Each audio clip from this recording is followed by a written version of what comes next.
Hai teman-teman pencinta cerpen dan novel romantis dimanapun kalian berada. Selamat berjumpa kembali dengan Ica di Diaries Channel.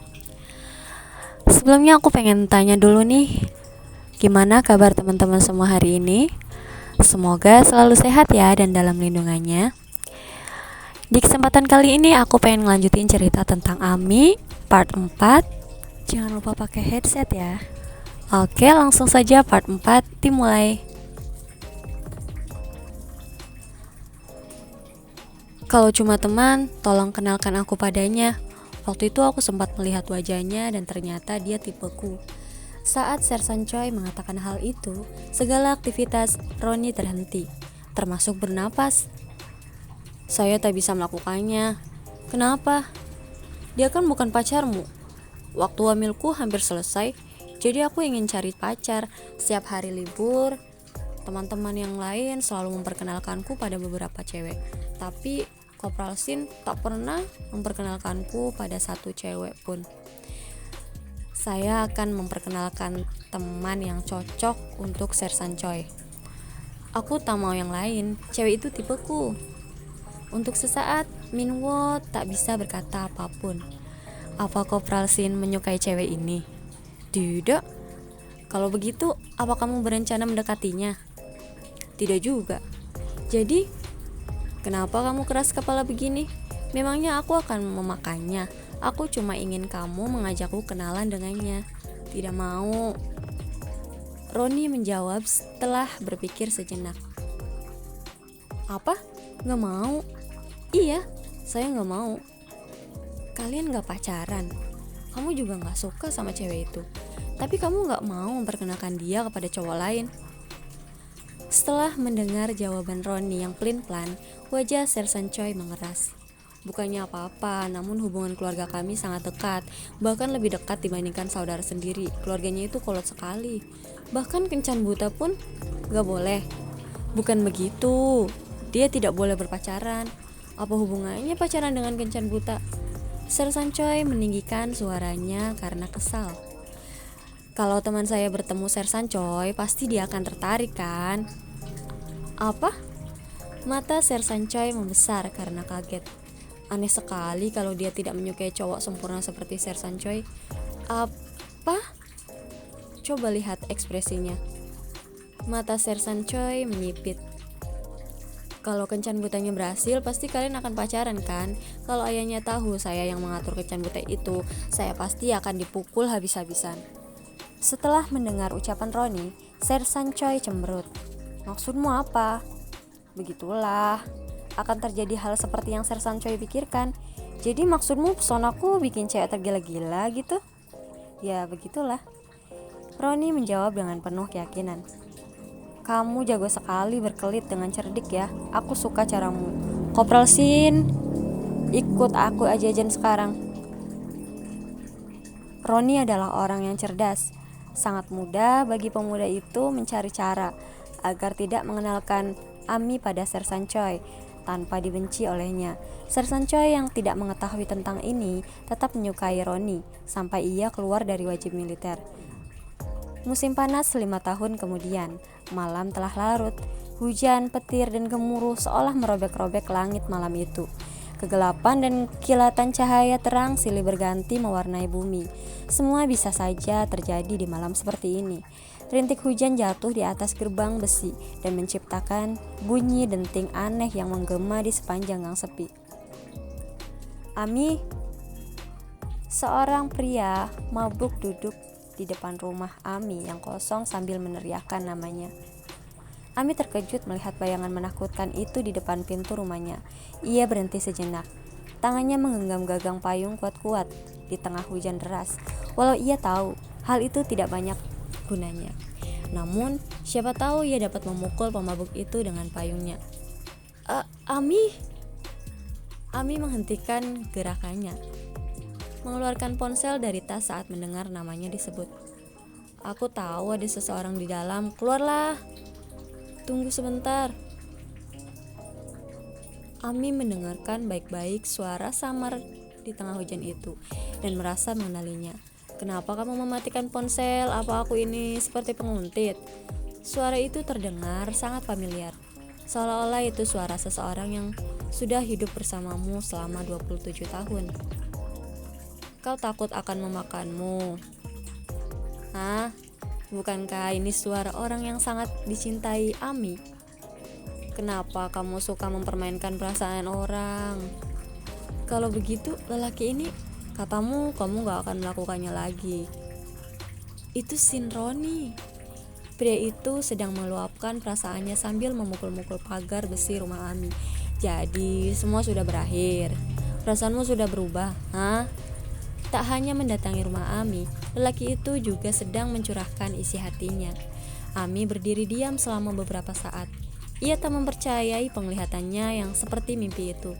Setelah sadar, Ami berjalan cepat ke arah Roni.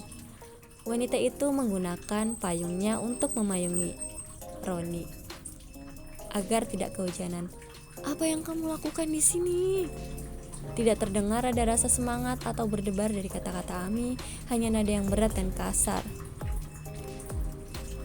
Wajah Roni yang berdiri dalam hujan sedikit mengerut saat melihat ke bawah ke arah Ami. Kenapa kamu datang dari sana? Roni mengerjapkan mata saat melihat Ami muncul jalanan di belakangnya, bukan dari dalam rumah. Wajah Roni yang dibasahi hujan tampak bercahaya di bawah sinar lampu jalan. Jantung Ami jadi berdebar ketika melihatnya. Kenapa dia masih terlihat ganteng walaupun sudah diterpa hujan deras begini? Benar-benar menjengkelkan. Apakah ini salah dirinya karena susah menyembunyikan perasaannya? Ami menjawab dengan nada ringan. Wajah jauh berbeda dari isi hatinya yang sesungguhnya. Aku habis dari mana? Itu tak ada urusannya denganmu. Suaranya memang terdengar seperti mencela, tapi tak ada nada tegas atau dingin dalam suara itu. Harusnya kamu pulang ke rumah kalau mabuk. Kenapa kamu malah muncul di depan rumah orang? Roni memandang Ami yang bertanya padanya itu sambil tersenyum muram. Masa kamu gak tahu? Memangnya aku harus tahu? Kamu... Mulut Roni terbuka seperti ingin menyampaikan sesuatu pada Ami. Namun kata-kata itu kembali tertelan oleh bunyi hujan dan suara Ami yang pelan. Cepat pulang, keluargamu pasti khawatir. Wajah Ami berkerut dan agak ketakutan saat memandangnya. Namun lucunya wanita itu tetap memayungi Roni. Ami kini juga basah karena hujan. Namun ia tak ingin Roni ikut kehujanan juga. Akhirnya Ami menyerahkan payungnya kepada Roni yang masih mabuk. Setelah itu ia berbalik dan hendak masuk ke gerbang rumahnya. Saat itu Roni meraih tangan Ami yang mungil dan memutar tubuh wanita itu agar menghadap ke dirinya. Lalu Roni mencium bibir Ami. Ciuman Roni begitu dalam dan menuntut, membangkitkan semua indera pengecap Ami. Ami bisa merasakan alkohol dalam ciuman pertamanya dengan Roni. Situasi ini benar-benar tidak diduganya akan terjadi. Saking terkejutnya, Ami bahkan tak bisa berkedip. Ia menatap Roni dengan mata terbelalak. Wanita itu hanya berdiri mematung, tidak mendorong ataupun menarik Roni ke arahnya. Roni membuka matanya sedikit dan tersenyum lembut saat melihat Ami membeku. Lalu ia menutupi mata Ami dengan telapak tangannya hingga cewek itu tak bisa melihat apa-apa. Sebenarnya momen ciuman ini sudah lama ditunggu-tunggu oleh Ami. Namun ia tak menyukai ciuman mendadak yang diberikan Roni saat ini.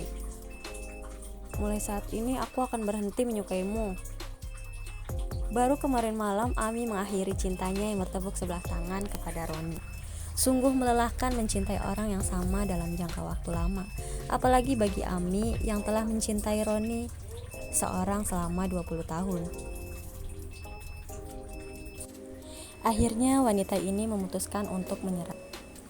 Apakah perasaan bosan hanya bisa dialami orang yang berpacaran? Tidak. Sepertinya Ami tak lagi membutuhkan si brengsek yang tak pernah membalas perasaannya itu. Satu-satunya hal yang dapat ia lakukan untuk mengembalikan harga dirinya adalah berhenti menyukai Roni. Aku akan benar-benar melupakanmu dan ikut kencan buta. Aku juga ingin dicintai. Akhirnya Ami meluapkan isi hatinya. Namun kini perasaannya kembali tercurah kepada pria yang menciumnya begitu dalam, membuatnya ketagihan seperti candu. Sebenarnya Ami mengatakan hal itu karena sedih telah diabaikan begitu lama. Kenapa ia menciumku dengan penuh perasaan seperti ini? Ami tahu ia harus menghindar dari Roni yang semakin mendekat tanpa penjelasan. Namun, Ami tak kuasa menahan tubuh Roni yang terus mendekat. Aroma alkohol yang merasuk ke dalam tubuhnya tak pernah terasa semanis ini. Mereka menyatu dalam pelukan seolah-olah mereka memang ditakdirkan jadi satu sejak awal. Sensasi itu benar-benar tak dapat dilukiskan dengan kata-kata. Ami bahkan tak sadar kalau tubuh Roni sudah begitu condong ke arahnya karena ia sangat bergairah. Ya ampun, tubuh pria itu makin condong ke arah Ami hingga akhirnya Roni jatuh ke dalam pelukan wanita itu sepenuhnya. Ada apa ini? Mata Ami bergetar. Jangan-jangan kamu ketiduran? Tidak mungkin. Lebih baik ini semua hanya terjadi di dalam mimpi. Ami mengguncang-guncangkan badan Roni yang kecapean itu untuk membangunkannya, tapi tak ada reaksi sama sekali. Padahal aku mencoba untuk melupakannya. Ciuman singkat yang terasa seperti mimpi itu membuat Ami semakin bingung. Keesokan harinya, Ami pergi bekerja tanpa tidur semalaman. Berkali-kali Ami mengusap matanya yang kelelahan karena kurang istirahat. Tapi kini ia malah harus berlari-lari keluar masuk ruangan karena tiba-tiba mendapat panggilan dari atasannya. Nona Ami, kenapa kamu melakukan kesalahan seperti ini? Apakah saya belum pernah memberimu tahu untuk memeriksa angka-angka ini dengan teliti? Suara rendah tapi tegas yang terdengar sangat marah itu menggema di dalam ruangan, membuat suasana jadi tegang. Maaf, saya sudah memeriksanya, tapi apakah kamu benar-benar sudah memeriksanya? Kepala Ami merunduk sangat dalam, seolah-olah sampai menyentuh tanah. Sosoknya terlihat seperti padi yang sudah siap dipanen.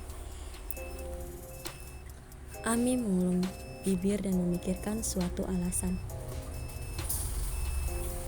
Namun ia sadar alat seperti itu takkan membuat atasannya maklum. Maafkan saya, karena lelaki itu adalah Sin Roni. Sejak Ami bergabung dengan perusahaan ini, semua pekerjaan yang ia lakukan selalu dianggap salah oleh Sin Roni. Lelaki itu selalu menegur tegas dirinya. Tolong kerjakan lagi sebelum kamu pulang. Suara tajam lelaki itu terasa dingin. Roni yang emosinya sudah sampai ke ubun-ubun menggigit bibirnya seolah-olah merasa frustasi. Baik, Pak. Ami kembali ke tempat duduknya dengan mata berkaca-kaca, kemudian mengempaskan diri ke kursi. Di perusahaan manapun tak ada yang lebih sensitif dibanding dokumen laporan penjualan. Pekerjaan pertama Ami adalah menarik data penjualan bulanan untuk setiap klien. Ada sedikit kesalahan yang membuat atasannya itu tak bisa menerima hasil laporan Ami. Data itu harus benar-benar akurat. Margin kesalahan 0,001 pun tak dapat diterima. Ami menarik napas dalam-dalam dan mencoba menghembuskan napas berulang kali. Namun, rasa frustasinya tak berkurang. Tidak, amarahnya malah terasa makin mendidih. Sebenarnya, apa maksud ciuman panas lelaki itu kemarin? Kenapa dia marah-marah dari tadi pagi? Apa maksudnya? Ami ingin mengerjakan pekerjaannya dengan sebaik mungkin, jadi ia lembur selama beberapa hari untuk menyelesaikannya. Tapi, apakah Sin Roni perlu memarahinya seperti itu? Padahal Ami belum menyerahkan hasilnya kepada klien. Bukan karena menganggap Roni tidak adil, Ami emosi justru karena ia dimarahi pria itu. Benar-benar lelaki brengsek. Makin memikirkannya, Ami merasa makin marah. Ami menggertakkan giginya untuk menahan air mata yang sepertinya akan membanjiri keluar. Jika berkeras, harga dirinya akan terluka. Apakah lelaki itu perlu meninggikan suaranya di depan semua rekan kerja? Ami bergabung dengan kantor Roni sebagai karyawan baru, meninggalkan karirnya di perusahaan sebelumnya demi cinta pertamanya itu. Dari awal seharusnya aku tidak pindah ke sini. Alasannya hanya karena Amis ingin selalu bersama lelaki itu. Roni telah lebih dahulu bergabung dengan perusahaan ini, sehingga ia lebih cepat mendapatkan promosi dan kini menduduki posisi di atas Ami.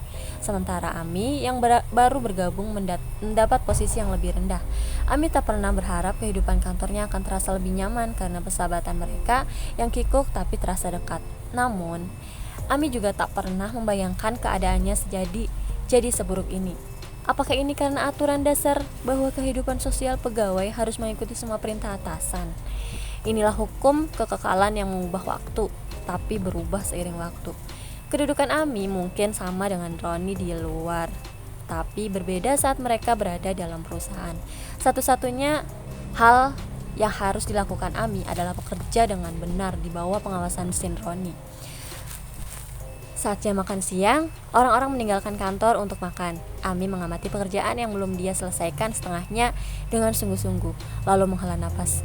Matanya secara spontan mengarah ke kursi Roni. Bisa-bisanya kamu makan sendirian.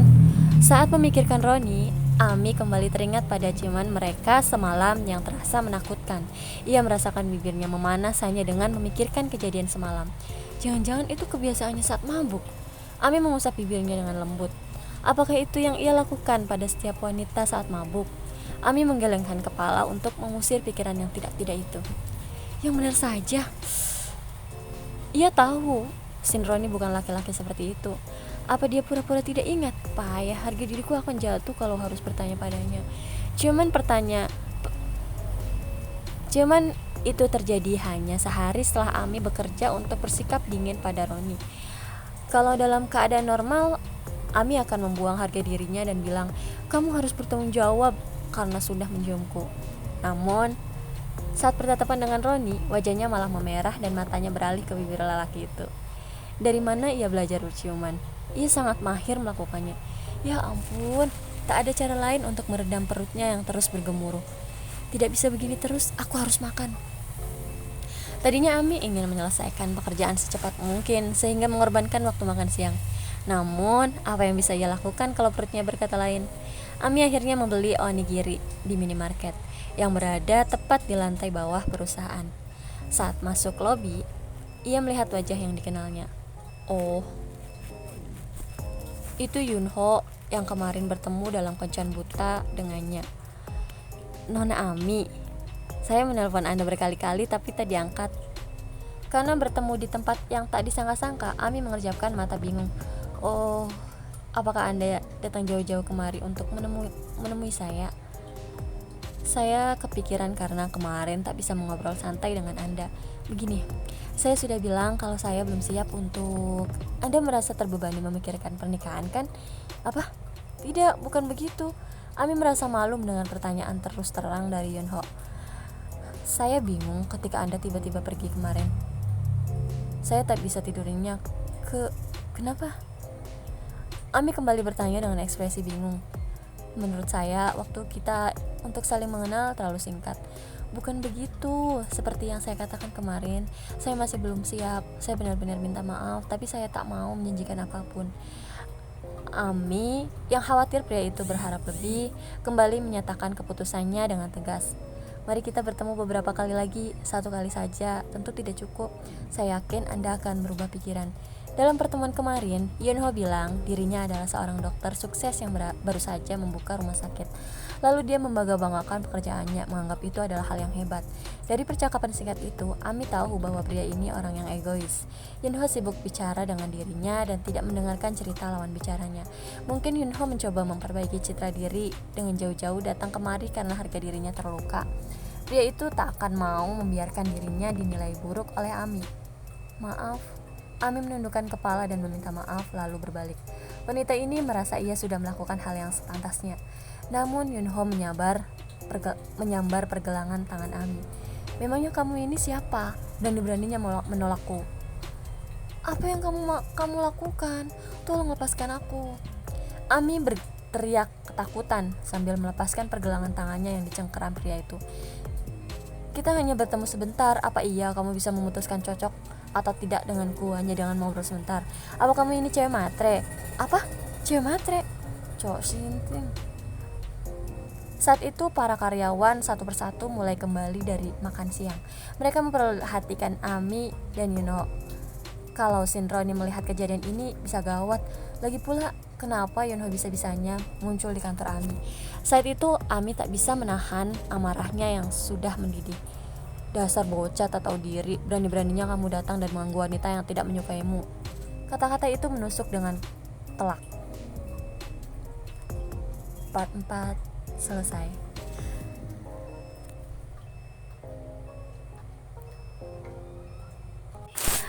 Makasih ya semuanya yang udah mau dengerin cerita tentang Ami ini. Semoga kalian terhibur ya.